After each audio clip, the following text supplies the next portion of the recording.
தம்முடைய உடன்படிக்கையை தெரியப்படுத்துவார். ஆமென். அல்லேலூயா. கர்த்தருடைய ரகசியம் அவருக்கு பயந்தவர்களிடத்தில் இருக்கிறது.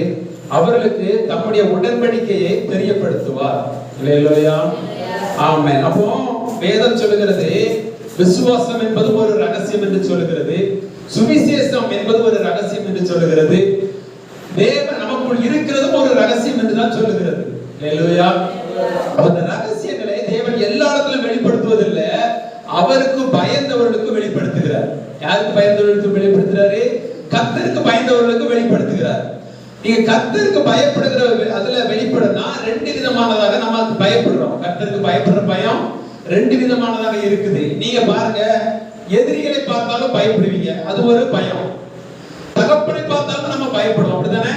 அது ஒரு பயம். இந்த ரெண்டுமே பயம் தான். அந்த பயத்திலயும் வித்தியாசம் இருக்குது. அல்லேலூயா. தகப்பன்ட்ட பயப்படுறது மரியாதை நிமித்தம் நீங்கள் பயப்படுவீங்க, அப்படிதானே? நீங்கள் வளர்ந்து இருந்தாலும், நாங்க வளர்ந்து இருந்தாலும் எங்க தகப்பனுக்கு பயந்தோம். அவர் அடிச்சு இப்படி பண்ணிடுவாருங்கிறதுக்கா இல்ல, அவர் ஒரு மதிப்புக்குரியவர், அதனால என்ன செய்யறோம், நாங்கள் கனத்துக்குரியவர் அப்படிங்கிறதுக்காக நாங்கள் பயப்படுறோம். அவர் எங்க தகப்பன், அதனால நம்ம என்ன செய்யறோம், பயப்படுறோம். இது என்ன பயம்? மரியாதைக்குரிய பயம். இந்த பயம் எப்பவும் இருக்கும், எப்பவும் இருக்கும். அப்பா இல்லைனாலும் அந்த பயம் என்ன செய்யும், இருக்கும். ஏன்னா அது மரியாதைக்குரிய பயம். ஆனா எதிரிய பார்க்கிற பயம் எப்பவும் இருக்காது. எப்பவும் இருக்காது, பாத்தீங்களா? ஆனா பாக்கத்துல மட்டும் என்ன செய்வோம், பயப்படுவோம். நம்ம ஒரு வேலை செஞ்சிருக்கோம்னா ஓனர் வர, ஒழுங்காச்சு அப்படிப்போம். இது வர செல்ல பயப்படுகிற பயம். இந்த ரெண்டு பயம் இருக்குது.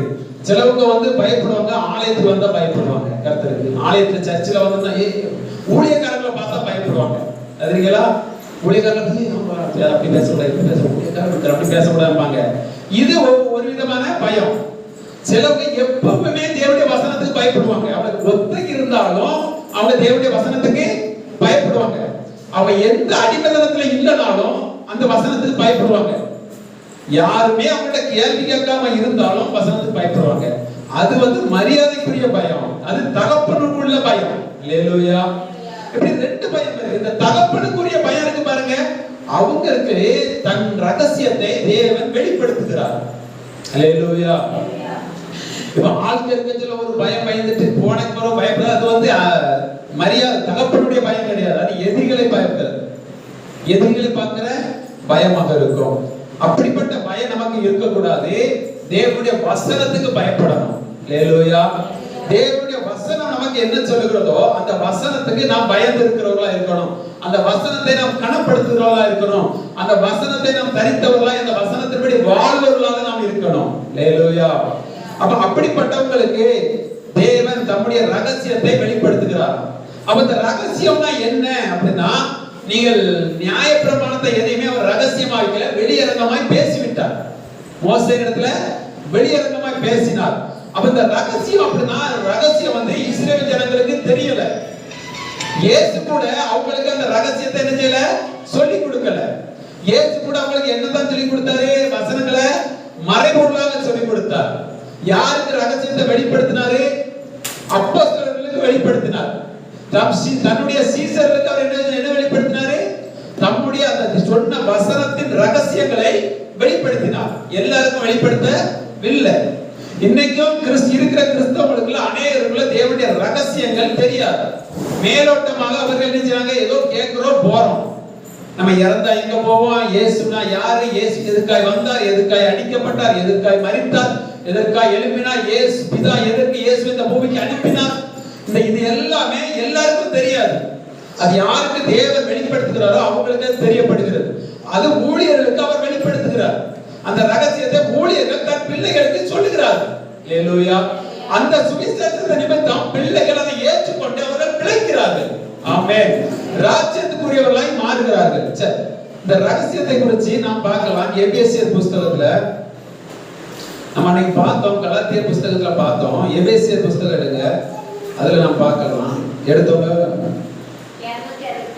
200 எபேசியர்ல 3வது அதிகாரம், அதே பக்கத்துல 3வது அதிகாரத்துல 1வது அதிகாரத்துல 11வது வசனம், இந்த 10வது வசனம் அதே பக்கம் தான். 264வது பக்கம்.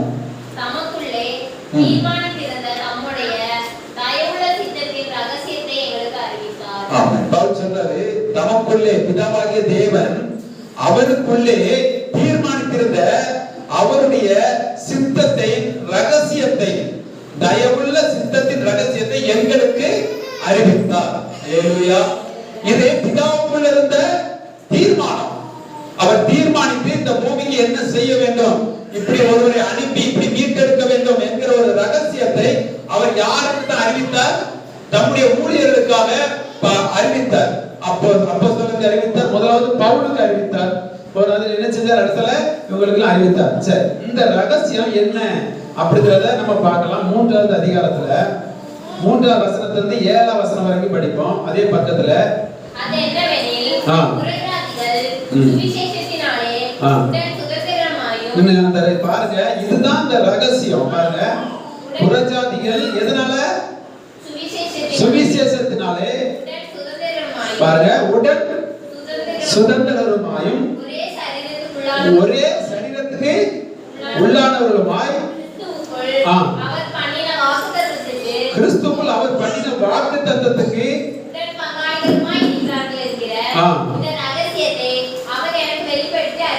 ஆமென். ஹல்லேலூயா. கிறிஸ்துவுக்குள் அவர் பண்ணின வாக்குத்தத்தத்துக்கு உடன் பங்காளிகளுமாய் இருக்கிறார் என்கிற இந்த ரகசியத்தை அவர் எனக்கு வெளிப்படுத்தி அறிவித்தார். ஹல்லேலூயா. ஆமென். பாருங்க, நம்ம உடன் சுதந்திரருமாய் இஸ்ரவேல் ஜனங்கள் அன்னைக்கு அவர்கள் தான் நாங்க அப்படின்னு சொல்லி கொண்டிருந்தாங்க. இப்ப புறஜாதிகள் எப்படி வந்தாங்க? பக்தினால வரல, இந்த சுவிசேஷத்தை அவர்கள் ஏற்றுக்கொள்கிறதுனால அவர்கள் எழுதுற அது என்ன வேணும்? புறஜாதிகள் சுவிசேஷத்தினாலே எப்படி வந்தாங்களா? உடன் சுதந்திரருமாய் ஒன்றாகிறாங்க. இஸ்ரவேல் ஜனங்களுக்கு வாக்குத்தத்தம் இப்ப யாருக்கு வருது? நமக்கு வருது. நமக்கு எப்படி வருது? நமக்கு எப்படி வருது? சுவிசேஷத்தினால் வருது. சுவிசேஷம் என்னது? சமாதானம். அதாவது இயேசு கிறிஸ்து என்னெல்லாம் செஞ்சாருங்கிறதை இலவசமாய் நமக்கு கொடுத்தார். அந்த கிருபை. கிருபைனா என்ன அப்படின்னா, இயேசு கிறிஸ்து நாம் செய்ய வேண்டியது எல்லாவற்றையும் செஞ்சு நமக்கு என்னை விசுவாசிகளுடைய எல்லாம் இது இலவசமாக கொடுக்கப்படுகிறது. என்னது கொடுக்கப்படுகிறது? உடன் சுதந்திரம். சுதந்திரம் கொடுக்கப்படுகிறது. எப்படிப்பட்டது? நீங்கள் இன்றைக்கு பிதாவை தேவன் என்று கூப்பிடலாம். இன்னைக்கு நீங்கள் பிதாவை அப்பா என்று கூப்பிடலாம். அன்றைக்கு புறஜாதிகள் சுவிசேஷத்தை ஏற்றுக்கொள்வதற்கு முன்பாக அவர்கள் பிதாவை அப்பா என்று கூப்பிட முடியாது. அவர்களுக்கு இஸ்ரவேலின் தேவன் அவர்கள் என்ன சொல்லுவாங்க? எங்களுக்கு ஒருவருக்கே தேவன் என்று சொல்லுவார்கள். புறஜாதிகள் என்ன செய்ய முடியாது? சொல்ல முடியாது. இன்றைக்கு அந்த சுவிசேஷத்தினால் நாம் என்ன செய்யலாம்? உடன் சுதந்திரருமாய் ஒரே சரீரத்துக்குள்ளானவருமாய் கிறிஸ்துவுக்குள் அவர் பண்ணின வாக்குத்தத்தத்துக்கு உடன் பங்காளிகளுமாய் இருக்கிறோம் என்கிற இந்த ரகசியம். ஹல்லேலூயா. அதே போலதான் ஒரு ரகசியம் போடுறோம். கலாத்தியர் 2:2 அதான் போட்டிருக்கோம். பிதாவும் இயேசு கிறிஸ்துவுக்குள்ள ரகசியத்துக்கு நீங்கள் பங்காளிகளாய் இருக்கிறீர்கள். அப்ப கொலோசியர் 2:2 படிமா. இதே போல அதுலயும் அந்த உறவு ஒன்றாய் இருக்கும்படிக்கு அடிபடணும். படிங்க. அவர்களுடைய இருதயங்கள் பாருங்க, தேற்றப்பட்டு அவர்கள் அன்பினால் இணைக்கப்பட்டு பாருங்க, நம்ம தான் அன்பினால் என்ன செய்றோம்? இணைக்கப்பட்டு அவரோடு இணைக்கப்படுறோம். பிதாவாகிய தேவனுக்கும் கிறிஸ்துவுக்கும் உரிய ரகசியத்தை அறிந்து கொள்கிற உணர்வின் பூரண நிச்சயத்தினுடைய எல்லா ஐஸ்வரியத்திற்கும் உரியவர்களாக வேண்டும் என்று விரும்புகிறோம். ஹல்லேலூயா. அவருடைய பிதாவும் இயேசு கிறிஸ்துவுக்குள்ள அந்த உறவின் ஐஸ்வரியத்தை நாம் அந்த கிருபையின் ஐஸ்வரியத்தை நாம் அறிந்து அந்த ஐஸ்வரியத்துக்கு பங்குள்ளவர்களாய் நாம் இருக்கிறோம். ஹல்லேலூயா. நீங்கள் அந்த உணர்வுக்குள் இங்க என்ன சொல்லப்பட்டிருக்குது? அந்த வாக்குத்தத்தத்துக்கு எல்லாம் நீங்கள் உடன் பங்காளிகளுமாய் இருக்கிற ரகசியம். இன்னைக்கு சில போதகர்கள் நமக்கு என்ன சொல்லி தருவாங்க? நீங்கள் இப்படி நியாயப்பிரமாணத்தை செஞ்சீங்கன்னா இந்த ஆசீர்வாதம் உங்களுக்கு உண்டாகும், இந்த வாக்குத்தத்தம் உங்களுக்கு என்ன செய்யும்? உண்டாகும் அப்படிப்பாங்க. இது வாக்கு நியாயப்பிரமாணத்தின் வாக்குத்தத்தங்கள். ஆனால் இயேசு கிறிஸ்துவுக்குள் அவருடைய வாக்குத்தத்தத்துக்கு எல்லாம் நாம் என்ன செய்யணும்? உடன் பங்காளிகளாக இருக்கிறோம். ஏதோ மாசத்துல ஒரு நாள் சொல்லுகிற அந்த வாக்குத்தத்தத்தை மட்டுமல்ல, ஏதோ வருஷத்துல முதல் நாள் செய்து எடுக்கிற அந்த வாக்குத்தத்தத்துக்கு மட்டுமல்ல, தேவன் கிறிஸ்துவுக்குள்ளாக சொல்லப்பட்ட எல்லா வாக்குத்தத்தத்துக்கும் நீங்கள் உடன் பங்காளிகளாக இருக்கிறீர்கள் என்பது ரகசியம். அந்த ரகசியத்தை உங்களுக்கு இன்றைக்கு அறிவிக்கிறோம். ஹல்லேலூயா. அப்ப நீங்கள் படிக்கும் பொழுது, நீங்கள் எந்த புத்தகத்தை நீங்க படிக்கும் பொழுதும் எந்த வாக்குத்தத்தம் இருந்தாலும் அது உங்களுக்குரியது. அது ஒரு ரகசியம். ஹல்லேலூயா.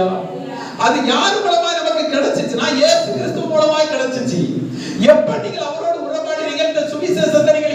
ஏற்றுக்கொள்ளும் பொழுது, இந்த சுவிசேஷத்தை நீங்கள் ஏற்றுக்கொள்ளும் பொழுது இவ்வளவு பெரிய ரகசியத்துக்கு நீங்கள் பங்காளிகளா இருக்கிறீங்க. இவ்வளவு ஒரு பெரிய வாக்குத்தத்த ஐஸ்வர்யத்துக்கு நீங்கள் பங்காளிகளாக இருக்கிறீங்க. ஹல்லேலூயா. அப்ப இதை நம்ம என்ன செய்யணும்? ஏற்றுக்கொள்ளணும். ஆமென். பாருங்க, அடுத்த 4 படிங்க. இதை குறித்து நான் முன்னமே சுருக்கமா எழுதியிருக்கிறேன். கொலோசியரில் எழுதியிருக்கிறார். இதை குறித்து தான் எங்க எழுதியிருக்கிறாரு? கொலோசியரில் எழுதியிருக்கிறார். இதை குறித்து நான் முன்னமே உங்களுக்கு சுருக்கமாக எழுதினேன். அதை நீங்கள் வாசிக்கையில் கிறிஸ்துவின் ரகசியத்தை குறித்து எனக்கு உண்டாயிருக்கிற அறிவை நீங்கள் அறிந்து கொள்ளலாம். கிறிஸ்துவின் ரகசியத்தை குறித்து நீங்கள் எனக்கு இருக்கிற அறிவை நீங்க நினைச்சலாம் அறிந்து கொள்ளலாம். இந்த ரகசியத்தின் அதிகமாக எழுதுறது யார் எழுதுறாருன்னா பவுல் தான் எழுதுறார். இது யார்? பேதுருவே இது சாட்சி கொடுக்கிறார். பவுல் எழுதியிருக்கிறதை நாம் அறிவதற்கு அரிதாயிருக்கும் அப்படின்னு அவர் சொல்லப்பட்டிருக்கிறத நம்ம அறிந்து கொள்வதற்கு எப்படி இருக்குமா? அரிதா இருக்குமா? நம்ம யோசிக்கவே முடியாது. இப்படிப்பட்டதற்கு நாம் சொந்தக்காரர்களா? இப்படிப்பட்டதற்கு நாம் தகுதி உள்ளவர்களா?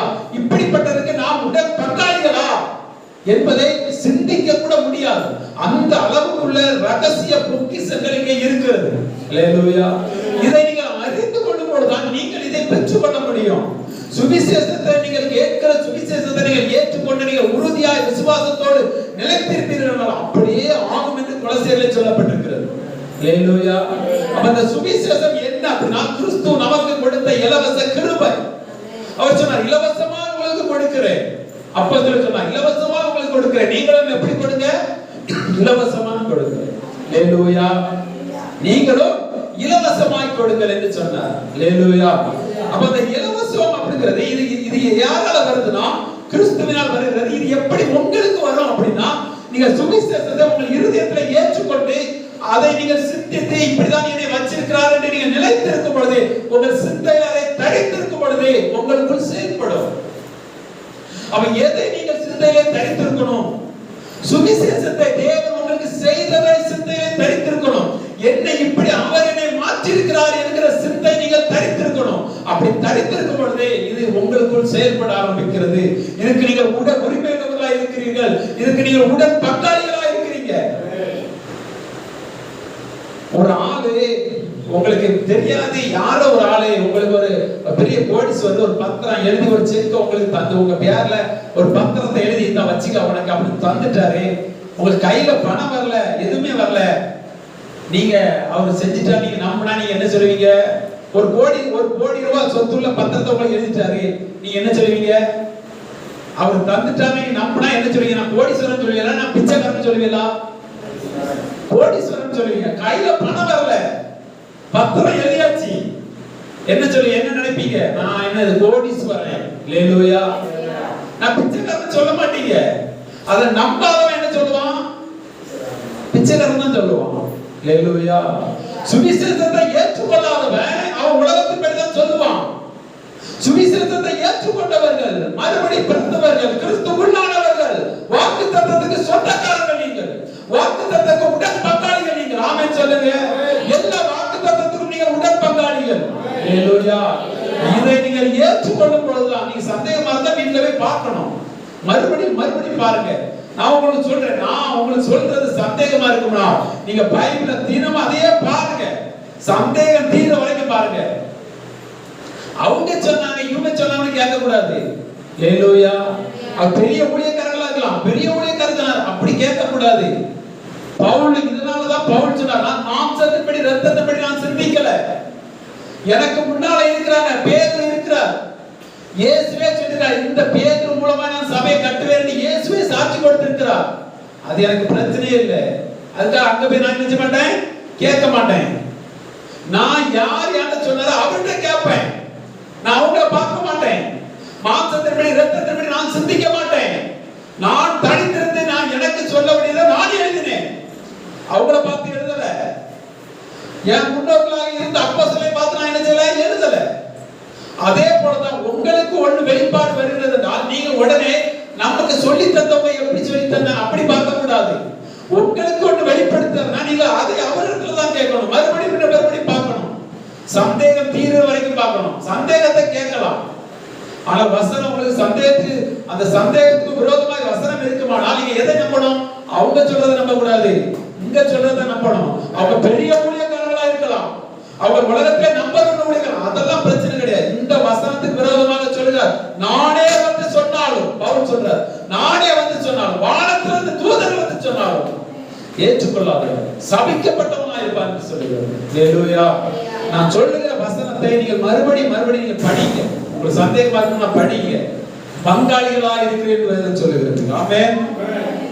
அதை நீங்கள் வாசிக்க என் கிறிஸ்துவின் ரகசியத்தை குறித்து எனக்கு உண்டாயிருக்கிற அறிவை அறிந்து கொள்ளலாம். பாருங்க 6 இந்த ரகசியம் இப்பொழுது அவருடைய பரிசுத்த அப்போஸ்தலருக்கும் தீர்க்கதரிசிகளுக்கும் ஆவியானவர்களை வெளிப்படுத்தப்பட்டிருக்கிறது போல முற்காலங்களிலே மனுப்புத்திரருக்கு அறிவிக்கப்படவில்லை.